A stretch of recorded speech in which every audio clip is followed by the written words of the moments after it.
जय हिंद दोस्तों। कैसे हैं आप सभी लोग। आशा करता हूँ आप सभी ठीक होंगे, स्वस्थ होंगे और मौज कर रहे होंगे। आज एक बार फिर से हम एक नए टॉपिक की चर्चा करेंगे और टॉपिक जो है बीएससी पार्ट फर्स्ट के स्टूडेंट के लिए बहुत ही इम्पोर्टेंट रहेगा। राजस्थान यूनिवर्सिटी के एग्जाम चल रहे हैं तो उसमें आने की पूरी पूरी संभावना रहेगी इस टॉपिक की, क्योंकि ये सेकेंड ईयर का टॉपिक है और इससे पहले ये फाइनल ईयर में हुआ करता था, तो यूनिवर्सिटी इस क्वेश्चन को जरूर लेके आएगी। और टॉपिक का जो नाम है आज का अपना, वो पोरीफेरा है। तो देखो, पोरीफेरा के लिए बात करें तो पोरीफेरा जो है वो एक लोअर इन्वर्टिब्रेट है। कौन सा इन्वर्टिब्रेट है? लोअर इन्वर्टिब्रेट है, अर्थात निम्न अकशेरुकी जीव होता है।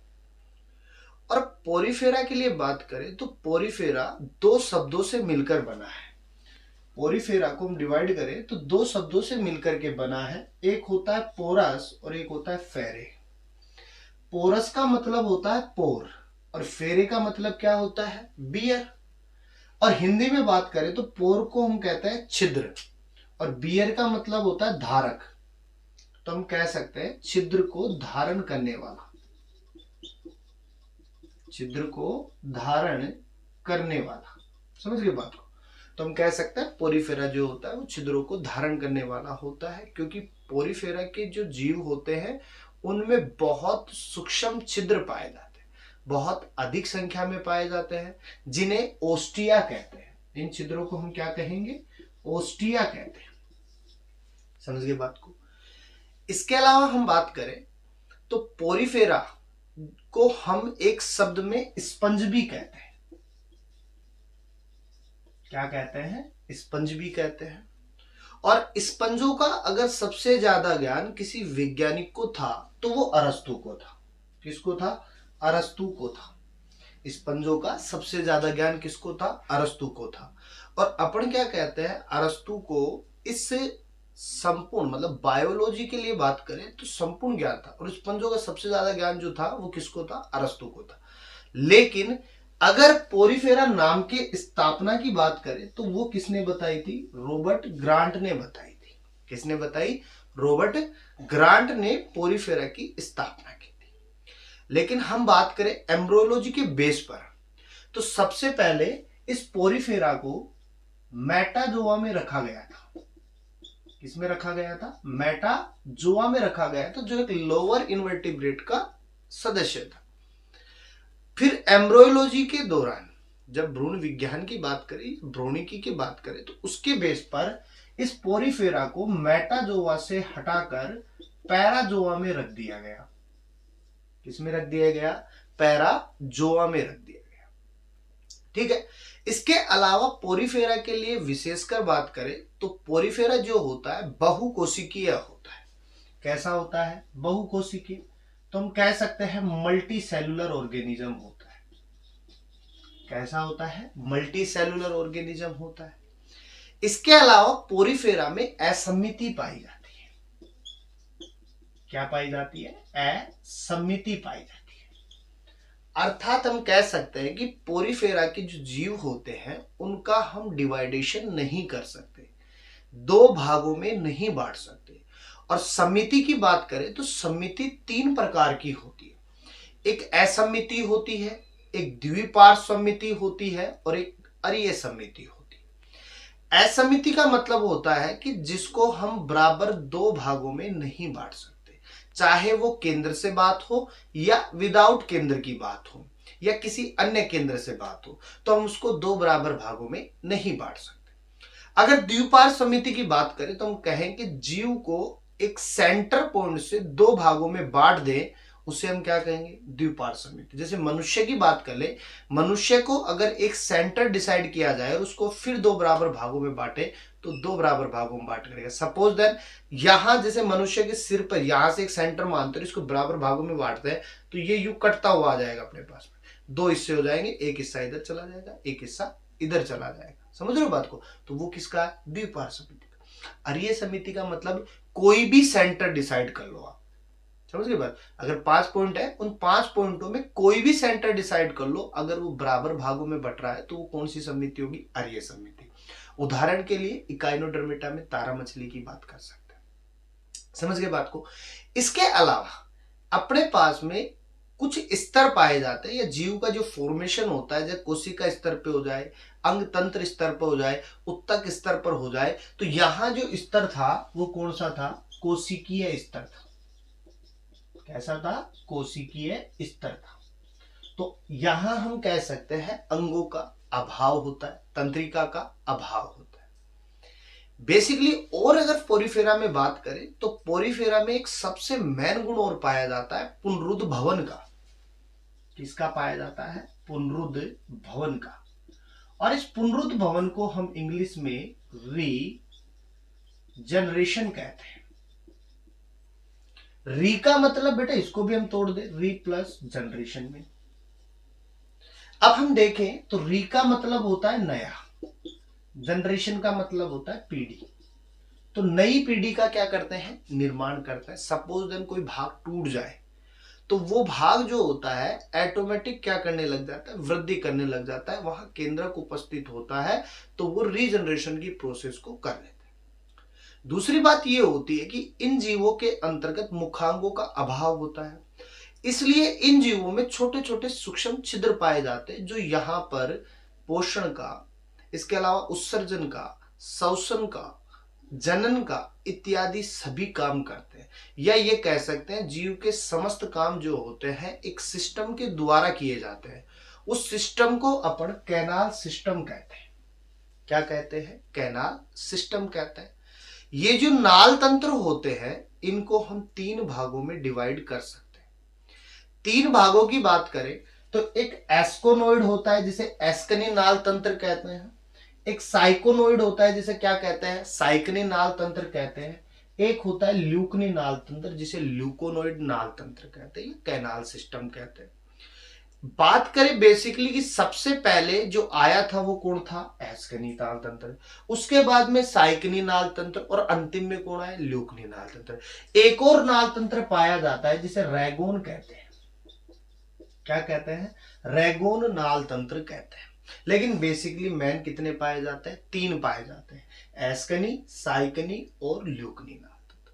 इस ल्यूकनी नाल तंत्र को तीन भागों में डिवाइड कर सकते हैं, एक अधिद्वारीय में, एक अपमार्गी में और एक द्विमार्गी में। इंग्लिश में बात करें तो यूरिफाइलस, एफोडल और डाइफोडल टाइप को। आज हम इन वीडियो के अंतर्गत मैन जो चर्चा करेंगे वो एक एक क्वेश्चन के अकॉर्डिंग करेंगे। क्वेश्चन जो रहेगा एस्कनी नाल तंत्र किसे कहते हैं, एक्सप्लेन कीजिए, समझाइए। साइकनी नाल तंत्र, ल्यूकनी नाल तंत्र, इन सब की हम क्या करेंगे? चर्चा करेंगे। तो इसका एक छोटा सा स्क्रीनशॉट लीजिएगा। स्पंजों के अंतर्गत आगे बात करते हैं और कैनाल सिस्टम की बात करते हुए हम बात करेंगे सबसे पहले एस्कनी नाल तंत्र की, जिसे एस्केनोइड कैनाल सिस्टम भी कहते हैं। देखो इस एस्केनोइड कैनाल सिस्टम की बात करें तो ये सबसे प्राचीन है। कैसा है? सबसे प्राचीन है, पहली बात तो ये करें। दूसरी बात करें सबसे सरल प्रकार का होता है। कैसा होता है? सबसे सरल प्रकार का होता है। दूसरी बात करें इन एस्कनी नाल तंत्रों का जो आकार होता है वो कलश के समान होता है। किसके समान होता है? कलश के समान होता है, जिसे अपन वेस भी कह सकते हैं। क्या कह सकते हैं? वेस कहते हैं।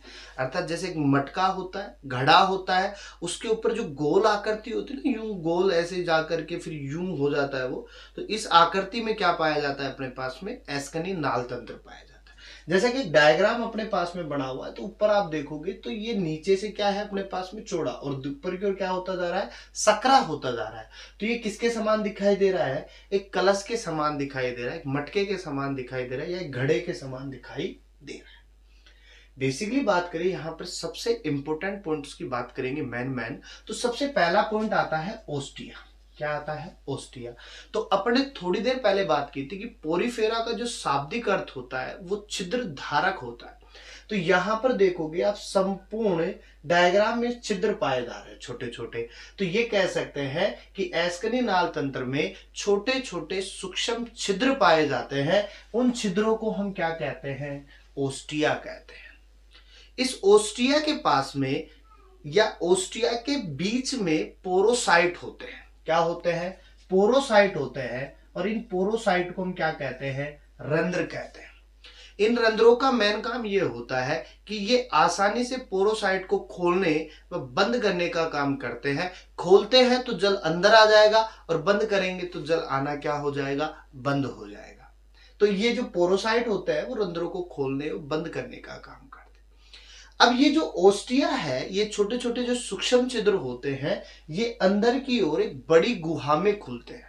किसमें खुलते हैं, बड़ी गुहा में खुलते हैं। इस गुहा को अपन क्या कहते हैं, स्पंजोकोइल कहते हैं या स्पंज गुहा भी कहते हैं, या क्या कहते हैं, स्पंज गुहा भी कहते हैं।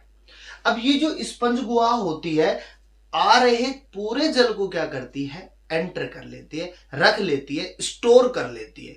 काम की चीज को रखेगी, बेकार चीजों को क्या कर देगी, बाहर कर देगी। क्यों, क्योंकि बेकार चीज का काम क्या है, काम की चीज ही है। अब काम की चीज क्या हो सकती है, तो या तो भोजन हो सकता है या ऑक्सीजन हो सकती है। दो ही चीज रखेंगी और बाकी अन्य चीजों को क्या करती जाएंगी, बाहर करती जाएंगी।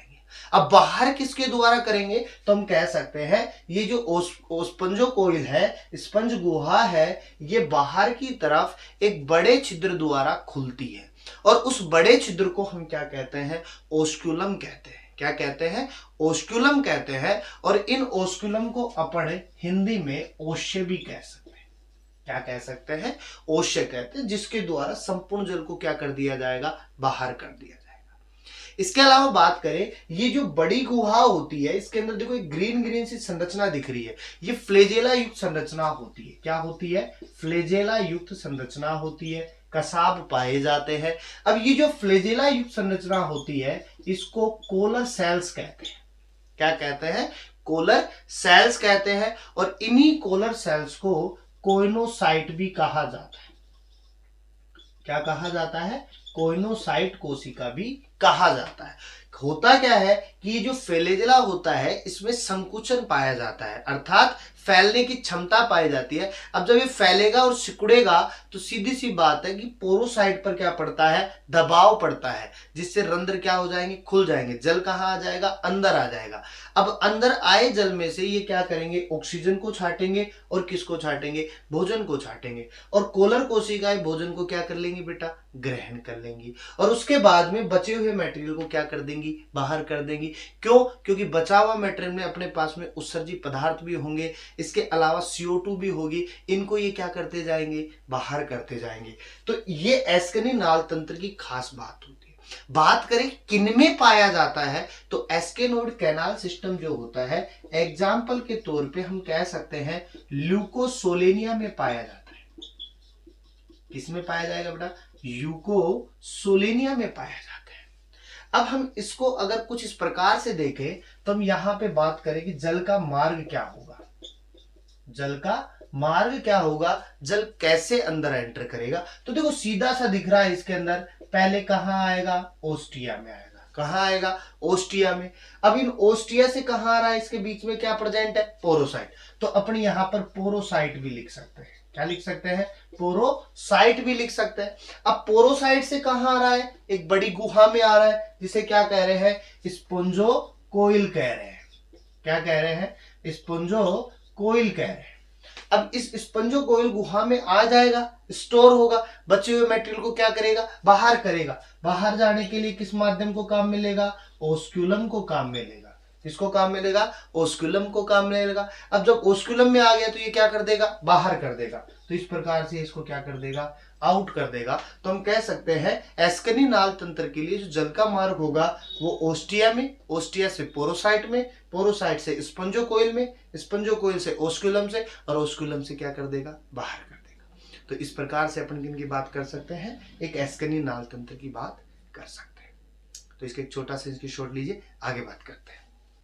एस्केनी नाल तंत्र के बाद में हम सेकंड बात करते हैं साइकेनी नाल तंत्र की, साइकेनोइड कैनाल सिस्टम की। देखो एस्केनी नाल तंत्र था, सिंपल था, तो साइकेनोइड की जरूरत क्यों पड़ी, तो समझिएगा जैसे जैसे एस्केनोइड का आकार बढ़ता जा रहा था, वैसे वैसे स्पंज गुहा का आकार भी क्या होता जा रहा था, बढ़ता जा रहा था। मतलब वो भी क्या होती जा रही थी, फैलती जा रही थी, जिसके कारण संपूर्ण स्पंज गुहा जो है वो जल को बाहर निकालने में क्या हो रही थी, असमर्थ हो रही थी। क्योंकि स्पंज गुहा का आकार बढ़ेगा तो जल का स्तर भी क्या हो जाएगा, बढ़ जाएगा। तो जल को बाहर निकालने में क्या लगेगा, टाइम लगेगा।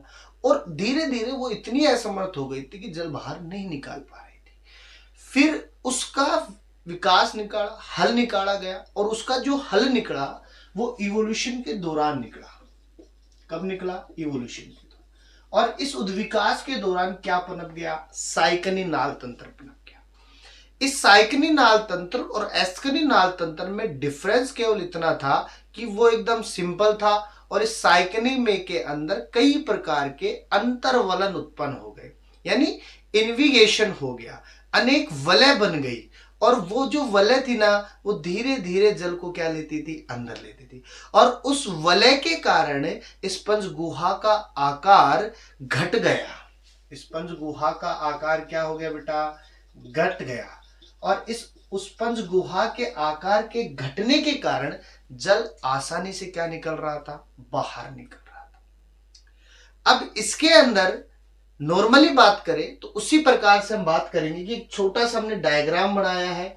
इस डायग्राम में आप देखोगे तो अनेक आपको छोटे छोटे छिद्र मिल रहे हैं, और अनेक प्रकार से क्या हो रहा है, वलित हो रहा है। जबकि एस्कनी क्या था अपने पास में, सिंपल था, यू था, सिंपली था, इसके कटा हुआ था, तो इसके अंतर्गत किसी प्रकार के वलन नहीं थे। जबकि इसके अंदर कई प्रकार के क्या बन गए, वलन बन गए।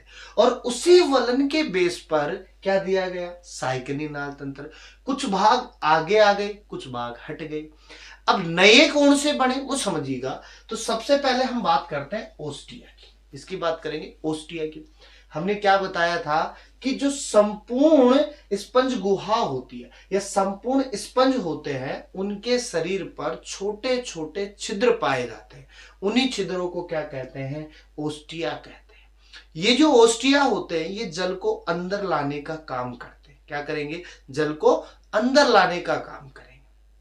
ये जो ओस्टिया है, आ रहे जल को किसको देते हैं, इन करंट कैनाल को देते हैं। किसको देंगे, इन करंट कैनाल को देंगे। इन करंट कैनाल उसको कहां लेके जाएगी, अंदर। लेकिन इन करंट अंदर ले जाने से पहले किसको देगी, प्रोसोफाइल को। किसको देगी, प्रोसोफाइल को। समझ गए बात को। इसीलिए हम कहते हैं इन करंट कैनाल और रेडियन कैनाल के बीच में एक छिद्र पाया जाता है, जिसे हम क्या कहते हैं, प्रोसोफाइल कहते हैं। ये जो इन करंट कैनाल होता है, इसका फॉर्मेशन पिनेकोसाइट कोशिका के द्वारा होता है। किसके द्वारा हो रहा है, पिनेकोसाइट कोशिका के द्वारा हो रहा है। वहीं रेडियल कैनाल की बात करें तो इनका निर्माण कोइनोसाइट कोशिका के द्वारा होता है। क्योंकि हमने कहा था कि पूरी स्पंज गुहा पर छोटे छोटे फ्लेजेला के समान संरचना पाई जाती है, जिन्हें कोलर कोशिकाएं कहते हैं। और इन्हीं कोलर कोशिकाओं को कोइनोसाइट कोशिका कहते हैं। ये क्या करती है, आ रहे जल से भोजन को क्या करती है, स्टोर करने का काम करती है, ऑक्सीजन को लेने का काम करती है। बाकी व्यर्थ मटेरियल को स्पंज गुहा में भेज देती है। स्पंज गुहा ओस्कुलम से क्या कर देता है, बाहर कर देता है। तो इसलिए हम क्या कह रहे हैं, ओस्टिया से इनकरंट कैनाल ने ली, इनकरंट कैनाल से प्रोसोफाइल लेगा, प्रोसोफाइल से रेडियल कैनाल को देगा, और रेडियल कैनाल कहां देगा, एपोफाइल को। इसे अपन अपद्वार कहते हैं, जो रेडियल कैनाल के साथ में अटैच होता है। ये रेडियल कैनाल किसे है, ये एपोफाइल किसमें खुल जाएगा, स्पोंजोकोइल में। अब इसका देखो छोटा सा जलमार्ग देखिए किस प्रकार से काम कर रहा है। तो आप समझिएगा इस बात को इस प्रकार से कि हमने क्या कहा, सबसे पहले आएगा ओस्टिया। क्या आ रहा है, ओस्टिया। अब ये जो ओस्टिया है ये किसको दे रहा है, इनकरंट कैनाल को। इनकरंट कैनाल को हम कहते हैं अंतर्वाही नाल। क्या कहते हैं, अंतर्वाही नाल कहते हैं। समझिए बात को। और ये जो अंतर्वाही नाल होती है ये बाहर की ओर होती है। किधर होती है, बाहर की ओर होती है, बाहर के जल को अंदर लेके जाती है। समझ गए बात को। ये इनकरंट कैनाल जो है ये कहां खुलेगी, प्रोसोफाइल में। किस में खुलेगी, प्रोसोफाइल में खुलेगी। अब ये जो प्रोसोफाइल है ये इनकरंट कैनाल से अटैच है, इसलिए हम इसको क्या कह रहे हैं, आगम द्वार। आगम का मतलब हो गया आने वाला। क्या हो गया, आने वाला। तो ये ला रहा है, किसको ला रहा है, जल को ला रहा है, अंदर की ओर आ रहा है, इसलिए हम क्या कह रहे हैं, आगम द्वार। अब ये जो प्रोसोफाइल है ये खुल जाएगा बेटा रेडियल कैनाल में।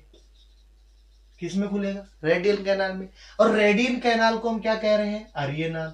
अरिये नाल क्यों कह रहे हैं? क्योंकि संपूर्ण स्पंज गुहा के अंतर्गत फैली होती है और अरिये रूप से फैली होती है, आड़ी तिरछी फैली होती है। और ये जो अरिये कैनाल है, अब इनकरेंट कैनाल किधर हो गई? बाहर की तरफ। तो अरिये नाल किधर हो जाएगी? अंदर की ओर। किधर हो जाएगी बेटा? अंदर की ओर। अब ये जो रेडियल कैनाल है ना, ये किसको देगी? एपोफाइल को। इससे कौन लेगा? एपोफाइल लेगा। और अब एपोफाइल किधर है? अंदर की ओर, इसलिए हम इसको क्या कहेंगे बेटा? अपद्वार कहेंगे। क्या कह देंगे? अपद्वार। अब ये जो एपोफाइल है ना, ये किसको देगा? अब सारे जल को ले जाकर किस में छोड़ देगा? इस स्पंज गुहा में छोड़ देगा। तो हम यहाँ क्या लिख देंगे? स्पंजोकोइल लिख देंगे। क्या लिख देंगे? स्पंजोकोइल। स्पंज गुहा अंदर की ओर एक बड़ी गुहा है, उसको हम क्या कह रहे हैं? स्पंजो गुहा। अब ये स्पंज गुहा आ रहे जल को रखेगा, जो व्यर्थ जल था उसको देखेगा और बाहर कर देगा। बाहर ले जाने के लिए किसके पास जाएगा? ओस्क्यूलम में। कहा जाएगा? ओस्क्यूलम में। और ओस्क्यूलम के बाद में इसको क्या कर देगा? आउट कर देगा और ये क्या हो जाएगा? बाहर हो जाएगा। तो इस प्रकार से हम एक साइकिनी नाल तंत्र की क्या कर सकते हैं? बात कर सकते हैं। बहुत इंपॉर्टेंट है, बीएससी के अंतर्गत क्वेश्चन 100% पूछ सकता है, क्योंकि ये मैटर किसमें था? सेकंड ईयर में। यही मैटर किसमें था? फर्स्ट ईयर में। यही मैटर पिछले फाइनल ईयर में हुआ करता था, सिलेबस चेंज होकर के आया सबसे पहले। तो ये क्वेश्चन आ सकते हैं, जरूर आएंगे, एक बार जरूर देखिएगा। इसका एक छोटा सा स्क्रीनशॉट लीजिए। अगले वीडियो में हम बात करेंगे ल्यूकनी नाल तंत्र की, उसके पार्ट की बात करेंगे, अपमार्गी, अधिद्वारी और द्विमार्गी की रैगून नाल तंत्र की बात करेंगे। उसके बाद में एक अन्य टॉपिक की चर्चा करेंगे जो एग्जाम की दृष्टि से क्या होगा? मैन होगा। और समय समय पर हम आपको बॉटनी की नोट्स भी प्रोवाइड करवाते रहेंगे, बॉटनी की वीडियो प्रोवाइड करवाते रहेंगे, जो एग्जाम की दृष्टि से क्या होगी? बढ़िया होगी और एग्जाम में आने वाले होंगे। ठीक है। पुराने वीडियो अगर आपने नहीं देखे हैं तो एक बार यूट्यूब चैनल में जाइए, जरूर देखिएगा, और उनसे रिलेटेड अगर कोई क्वेश्चन हो तो कमेंट में कीजिएगा, उनका जवाब जरूर मिलेगा। ठीक है। इसका एक छोटा सा स्क्रीनशॉट लीजिए।